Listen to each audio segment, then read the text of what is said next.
Cassette 1, Side 2. Practice Test 2. You will hear a number of different recordings, and you will have to answer questions on what you hear. There will be time for you to read the instructions and questions, and you will have a chance to check your work. All the recordings will be played once only. The test is in 4 sections. Write all your answers in the listening question booklet. At the end of the test, you will be given 10 minutes to transfer your answers to an answer sheet. Now turn to section 1 of your question booklet.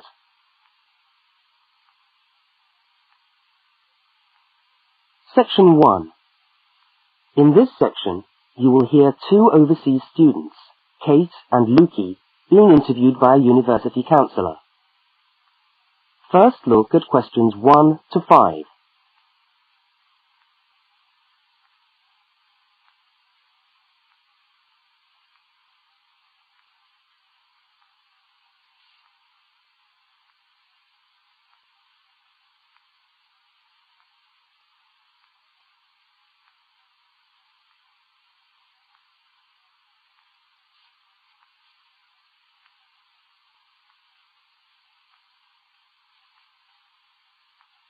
You will see that there is an example which has been done for you.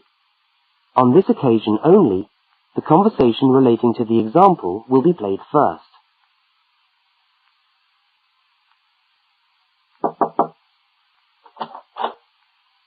Hi there, Kate. Come on in. How are you today? Fine, thanks. Hi, Lukey. How's things? Okay. Well, as I explained on the phone, I'm a counsellor here at the Student Services section of the university. And I'm interviewing overseas students to help me draw up a guide for new students. So I'd be grateful if you could tell me a little about your time since you've been here in Cambridge. Right. Good idea. Now, Kate, let's start with you. Okay. This is your 2nd semester, isn't it? Could you tell us something about your first impressions of the town when you arrived? Yeah. Well, first of all, I was struck by how quiet it is here in the evening. Kate's first impression of the town is that it is quiet in the evening, so quiet is the answer. Now we shall begin. You should answer the questions as you listen, because you will not hear the recording a second time. Now listen to the first interview with Kate and complete the notes by filling in the numbered spaces 1 to 5.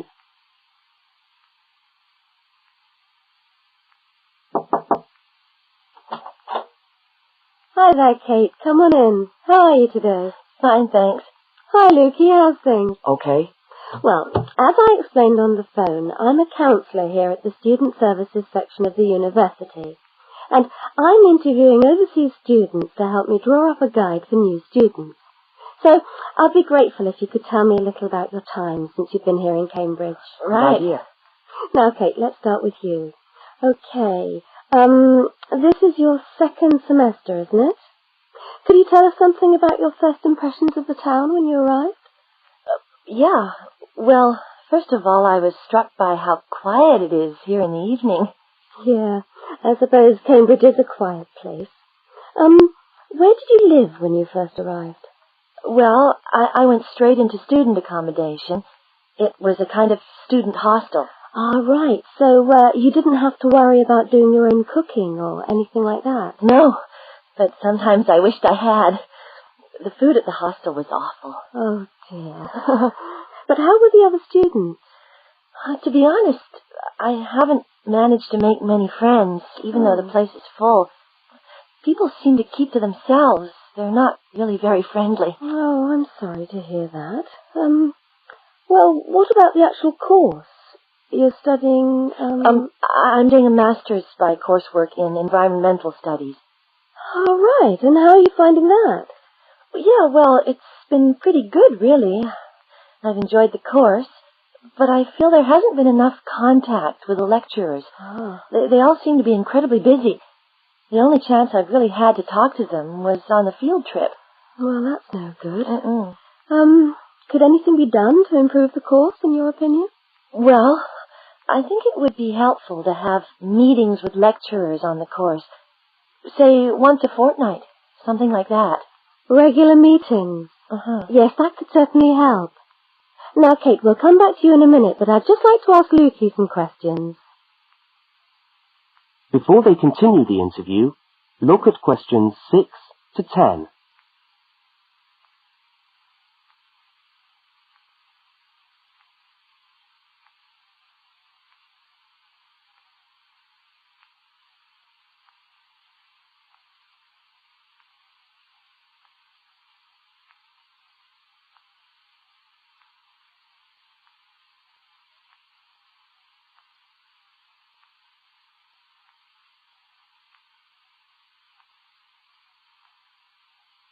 As you listen to the rest of the interview, complete the notes.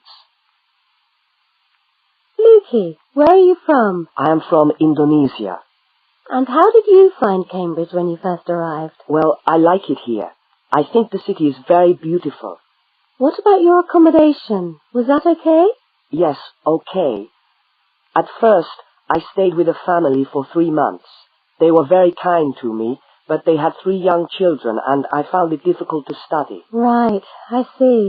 So after 3 months, I moved out, and now I live with 2 other students in a student house. It's much cheaper and we like it there. Good. And, what about your studies? What are you studying? I'm doing a Bachelor of Computing. Computing, I see. Apart from the language difficulties, if you can separate them, how have you found the course? Okay, but... Yes, go on. Well, the main difficulty for me is getting time on the computers in the computer room. Ah. It's always busy, and this makes it very hard to do my practical work. Yes, I'm sure it would. Can you reserve time in the computer room? No, you can't. But it would certainly help if we could reserve computer time. Yes, I'll look into that and see if something can't be done to improve things over there. Now, let's go back to Kate. That is the end of section 1. You now have half a minute to check your answers.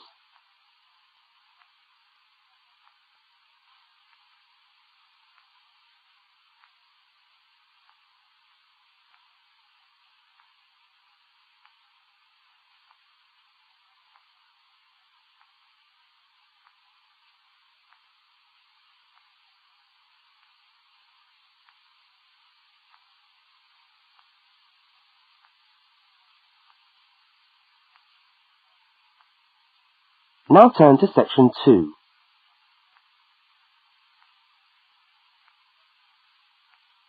Section 2. You are going to hear a radio talk about buying a bicycle. First, you have some time to look at questions 11 to 20.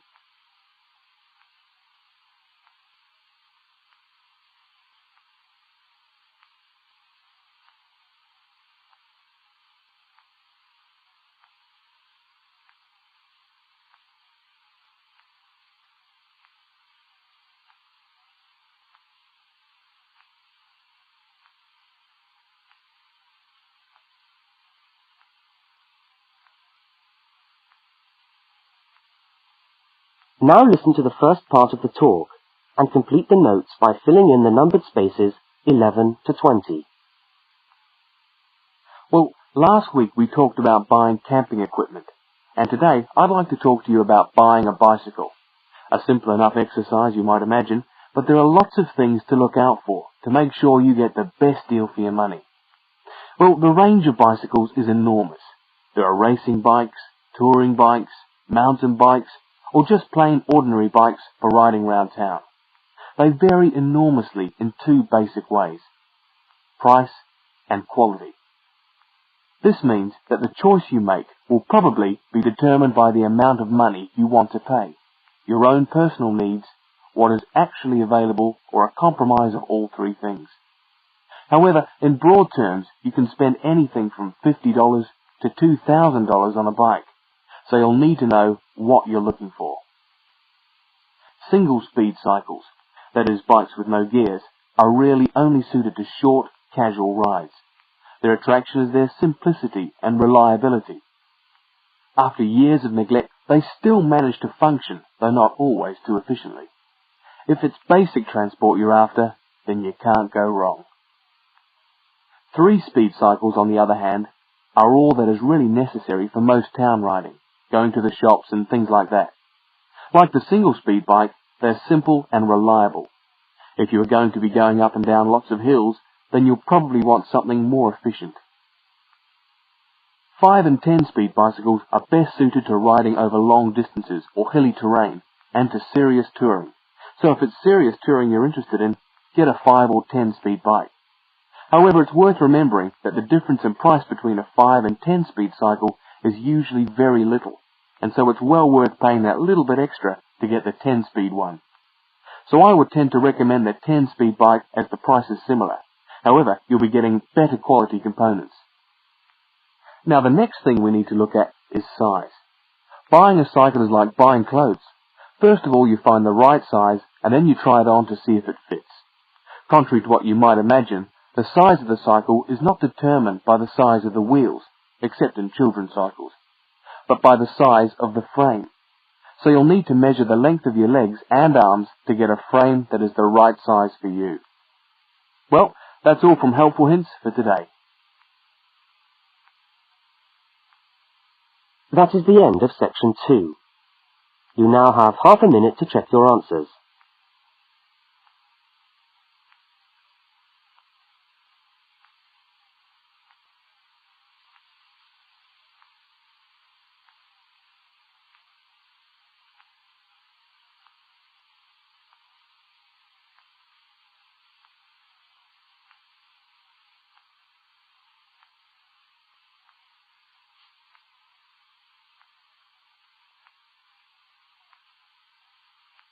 Now turn to section 3.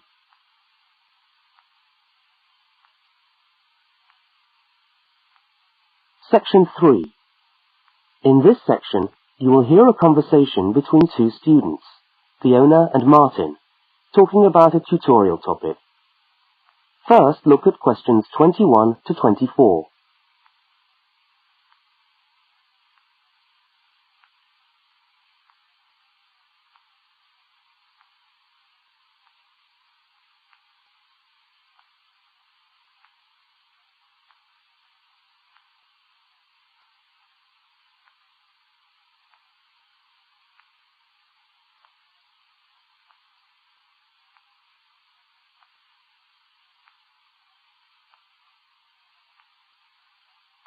Now listen and answer questions 21 to 24.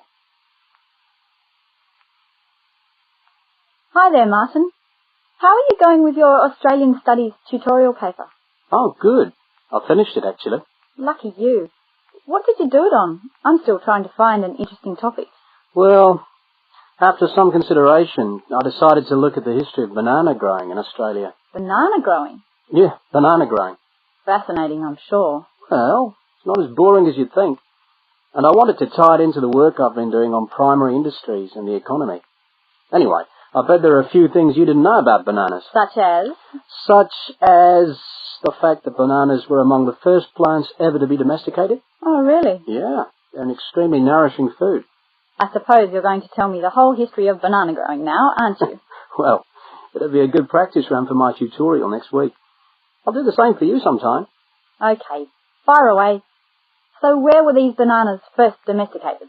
According to my research, the Cavendish banana, which is a type of banana, and the first type to be cultivated here, actually originated in China, but they had a fairly roundabout route before they got to Australia. You mean they didn't go straight from China to Australia? No, they didn't. It seems that in 1826, bananas were taken from South China to England. I suppose they'd have made a welcome addition to the English diet. Yes, I'm sure. Well, apparently there was an English duke who was particularly fond of bananas, and he used to cultivate them in his hothouse, which is where you have to grow them in England, of course, because of the cool climate. And they became quite popular in the UK. So he was the one responsible for cultivating the Cavendish banana, which was then introduced into Australia. I see, and we've been growing them ever since. Yeah. Now look at questions 25 to 32.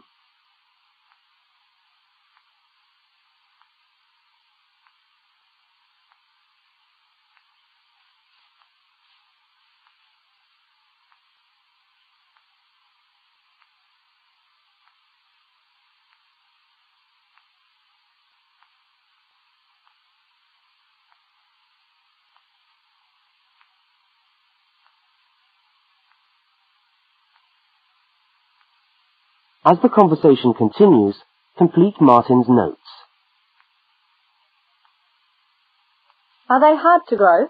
Well, yes and no. To grow them in your garden, no, not really. But to grow them commercially, you need to know what you're doing. You see, you only get one bunch of bananas per tree, and it can take up to 3 years for a tree to bear fruit if you don't do anything special to it. But this period is greatly reduced with modern growing methods, particularly in plantations where you have perfect tropical conditions. Right. So what are you looking at? 1 year? 2 years? No, around 15 months in good conditions for a tree to produce a bunch of bananas. And once you've got your bunch, you cut the bunch and the plant down. So how do the trees reproduce then? Well, bananas are normally grown from suckers, which spring up around the parent plant, usually just above the plant. They tend to like to grow uphill, or at least that's the common wisdom. So that's why banana plantations are usually on hillsides, is it? Yeah, they grow best like that. That's interesting. If you plant them in rich soil and give them plenty of water at the beginning of summer, then they should be well advanced by the beginning of winter, when growth virtually stops. But in a country like England, they're hard to grow. Although you can grow them in a hothouse. But in Australia, it's not difficult. No, though even here, the growers put plastic bags around the bunches to protect them and keep them warm. If you go up to the banana growing districts, you'll see all these banana trees with plastic bags on them. But how do they stop the bananas going bad before they reach the shops? Well, the banana bunches are picked well before the fruit's ripe. Once you cut the bunch, the bananas stop growing, but they do continue to ripen. The interesting thing is that once one banana ripens, it gives off a gas which then helps all the others to ripen. So they pretty much all ripen within a few hours of each other. Amazing. So do we export lots of bananas overseas to Europe and Asia, for instance? Well, oddly enough, no. I believe New Zealand takes a small proportion of the crop, but otherwise, well, they're mostly grown for the domestic market, which is surprising when you think about it, because we grow an enormous number of bananas each year. Yes, well, thank you for all that information. I'm sure the tutorial paper will go really well. You certainly seem to have done your research on the subject. Let's hope so. That is the end of section 3. You now have half a minute to check your answers.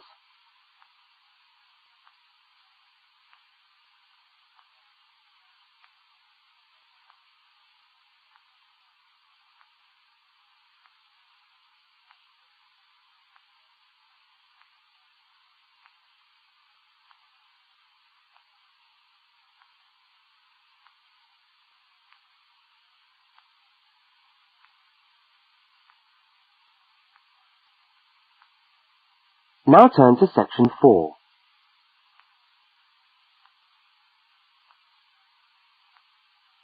Section 4. You are going to hear part of a public lecture for new students.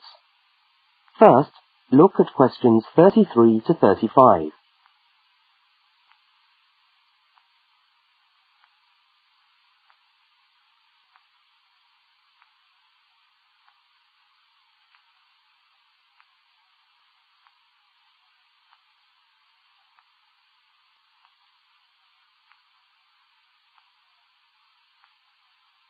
Now listen and answer questions 33 to 35.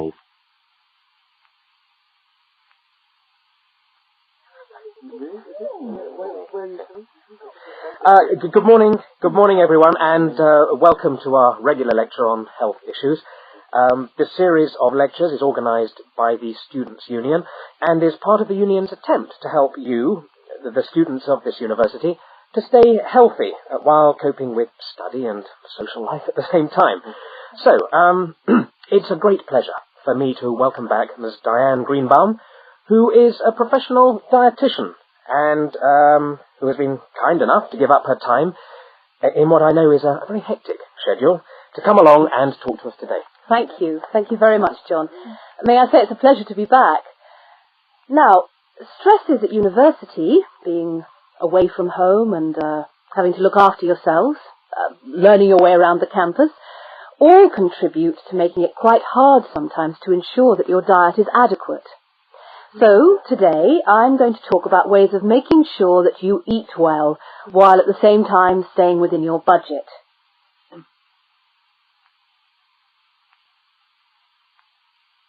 Now look at questions 36 to 41.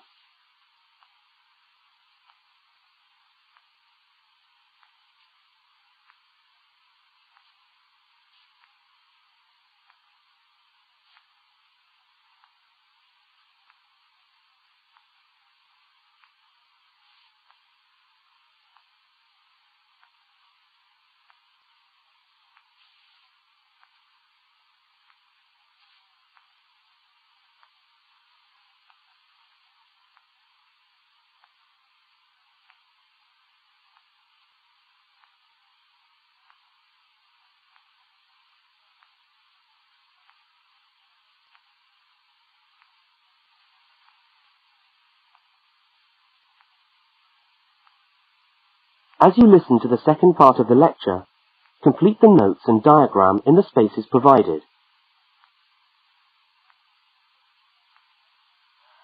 If you have a well-balanced diet, then you should be getting all the vitamins that you need for normal daily living. However, sometimes we think we're eating the right foods, but the vitamins are escaping, perhaps as a result of cooking, and anyway, we're not getting the full benefit of them. Now, if you lack vitamins in any way, the solution isn't to rush off and take vitamin pills, though they can sometimes help. No, it's far better to look at your diet and how you prepare your food. So, what are vitamins? Well, the dictionary tells us they are food factors essential in small quantities to maintain life. Now, there are fat-soluble vitamins which can be stored for quite some time by the body, and there are water-soluble vitamins which are removed more rapidly from the body. And so a regular daily intake of these ones is needed. Okay, so how can you ensure that your diet contains enough of the vitamins you need? Well, first of all, you may have to establish some new eating habits. No more chips at the uni canteen, I'm afraid. Now, firstly, you must eat a variety of foods. Then you need to ensure that you eat at least 4 servings of fruit and vegetables daily.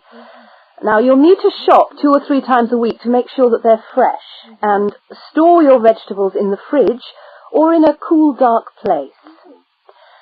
Now, let's just refresh our memories by looking at the healthy diet pyramid. Okay, can you all see that? Good. Well, now, as you see, we've got 3 levels to our pyramid. At the top, in the smallest area, are the things which we should really be trying to avoid as much as possible. Things like, yes, sugar, salt, butter, all that sort of thing. Next, on the middle of our pyramid, we find the things that we can eat in moderation. Not too much, though. And that's where we find milk, lean meat, fish, nuts, eggs. And then at the bottom of the pyramid are the things that you can eat lots of, because they're the things that are really good for you.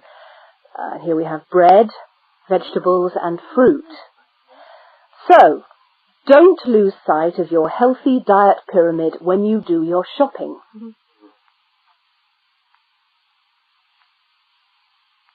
That is the end of section 4. You now have half a minute to check your answers.